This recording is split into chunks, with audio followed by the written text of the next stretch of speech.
നമ്മൾ ഒരു ഓർഡറുള്ള ബീഫ് ചില്ലിയാണ് കേട്ടോ ചെയ്യുന്നത്. ഗൾഫിലേക്ക് കൊടുത്തേക്കാൻ വേണ്ടിയിട്ടാണ്. അപ്പോൾ ഒരു 4 കിലോ ബീഫ് വെച്ചിട്ടാണ് കേട്ടോ ഇത് ചെയ്യുന്നത്. അപ്പോൾ അതിന് തന്നെ നമ്മൾ ബീഫൊക്കെ നന്നായി കഴുകി ക്ലീൻ ചെയ്തിട്ട് അതിൽ മുളക് പൊടി, മല്ലിപ്പൊടി, മഞ്ഞൾപ്പൊടി ആവശ്യത്തിന് ഉപ്പും കൂടെ ചേർത്ത് ഒരു വലിയ പാത്രത്തിലിട്ട് നന്നായി കുഴച്ചെടുത്തിട്ടുണ്ട്. എന്നിട്ട് അതിൻ്റെ ഒരു പകുതി ഭാഗം കുക്കറിലിട്ടുണ്ട് കേട്ടോ. അപ്പോൾ മുഴുവനായിട്ട് കുക്കറിൽ കൊള്ളില്ല, 2 ട്രിപ്പായിട്ടാണ് ഞാനത് വേവിച്ചെടുത്തിട്ടുള്ളത്. അപ്പോൾ അത് എന്ത് തന്നെ സമയം കൊണ്ട് നമുക്കിവിടെ സവാളൊക്കെ റെഡിയാക്കി വെച്ചിട്ടുണ്ട്. അപ്പോൾ അതാ നമ്മളെ ബീഫൊക്കെ നന്നായി വെന്ത് വന്നിട്ടുണ്ട്. അപ്പോൾ 2 ട്രിപ്പ് ഞാൻ വേവിച്ചിട്ടുണ്ടായിരുന്നു. ഇനി ഒരു ഉരുളി വെച്ചിട്ട് അതിൽ കുറച്ച് വെളിച്ചെണ്ണ ഒഴിക്കുക. പിന്നെ പച്ചമുളകാണ് ഇട്ട് കൊടുത്തിട്ടുള്ളത് കേട്ടോ. പച്ചമുളകൊന്ന് ചൂടായി വരുന്ന സമയത്ത് നമ്മൾ സവാള ചേർത്ത് കൊടുത്തിട്ടുണ്ട്. അപ്പോൾ ഞാനിത് ഉള്ളിയിൽ 2 ട്രിപ്പായിട്ട് തന്നെയാണ് ഉണ്ടാക്കുന്നത്. ഒരു ട്രിപ്പിന് ശരിക്കും മുരിഞ്ഞ് കിട്ടില്ല. അപ്പോൾ അതുകൊണ്ടാണ് 2 ട്രിപ്പ് ആക്കുന്നത്. പകുതി സവാള ഇട്ട് കൊടുത്തിട്ട് ഉപ്പും ചേർത്ത് കൊടുത്തിട്ട് നമ്മൾ ബീഫിൻ്റെ പകുതി ഇതിൽ ആഡ് ചെയ്ത് കൊടുത്തിട്ടുണ്ട് കേട്ടോ. ഇനി ചെറിയ തീയിൽ ഇങ്ങനെ ഇളക്കിയിട്ട് വരിക. അപ്പോൾ ഇടയ്ക്ക് കറിവേപ്പില ഇട്ട് കൊടുത്തിട്ടുണ്ട്.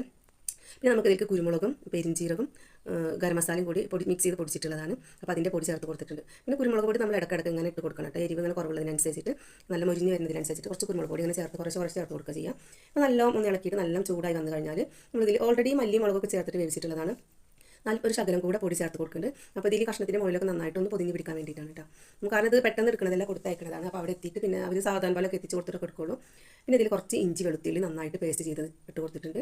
ഇനി നന്നായിട്ട് മിക്സ് ചെയ്തിട്ട് നല്ല മിക്സായി വന്നു കഴിഞ്ഞാൽ നമ്മളിതിൻ്റെ ഗ്രേവി ഉണ്ട്, ഈ ബീഫ് വേവിച്ചതിൻ്റെ ഗ്രേവി. അപ്പോൾ അത് ഒഴിച്ച് വെച്ചത് ഇതിൽ ഒഴിച്ച് കൊടുക്കട്ടെ. അപ്പോൾ ഞാൻ പകുതി ഇതിൽ ഒഴിച്ച് കൊടുത്തിട്ടുണ്ട്. അപ്പോൾ ചെറിയൊരു ഗ്രേവി, അത് ചെറിയൊരു നനവുള്ള പരുവട്ടെ, നല്ല ഗ്രേവി ആവും ചെയ്യരുത്.